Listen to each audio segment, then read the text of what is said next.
مستاجر بدير الزور وبيتهم مدمر يعني. هلا يقول لي ارجع بمليون ومئتين إلك مليون ومية. مشال عسكري، هاي معاناة ثانية كمان. الحمد لله خلصنا منها. هي قصة بشكل عام، ما هي قصة خاصة. هي موضوع غلاء آجارات البيوت.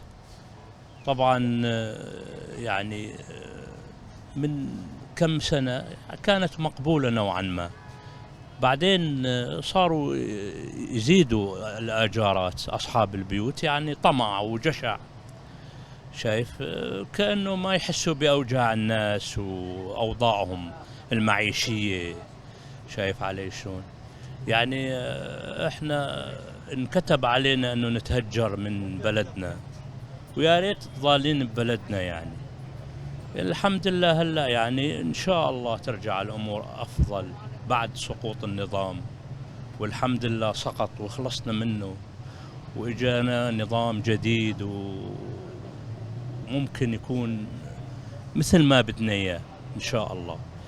هذا هو الموضوع يعني. من تهجرت عمو؟ انا تهجرت من دير الزور من 13 سنة. طبعا البيت مدمر، عندي ابني درس هنيك مستأجر يعني. شايف، هنا يعني عانينا معاناة صعبة جدا.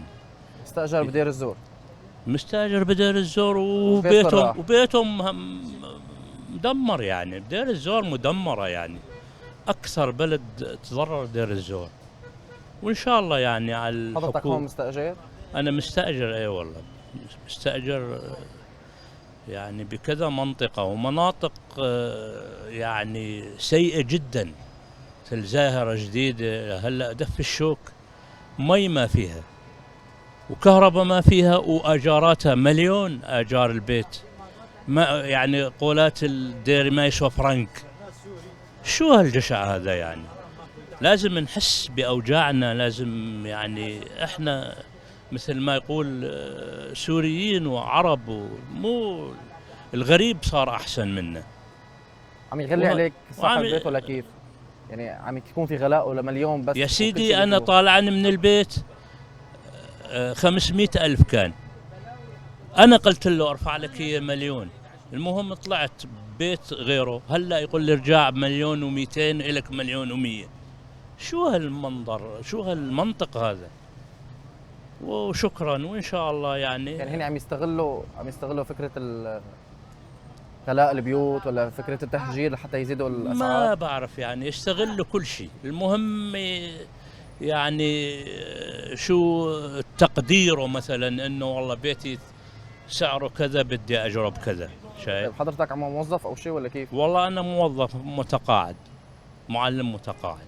كيف عم تقدر تدفع الايجار؟ والله انا يعني في ابني طبعا هاي معاناة كمان، طالعته على العراق مشان ما ظل عنده تأجيل دراسي، وعم يشتغل، وهو اللي عم يساعد. سافر ابنك مشان العسكري؟ مشان العسكري، هاي معاناة ثانية كمان. الحمد لله خلصنا منها.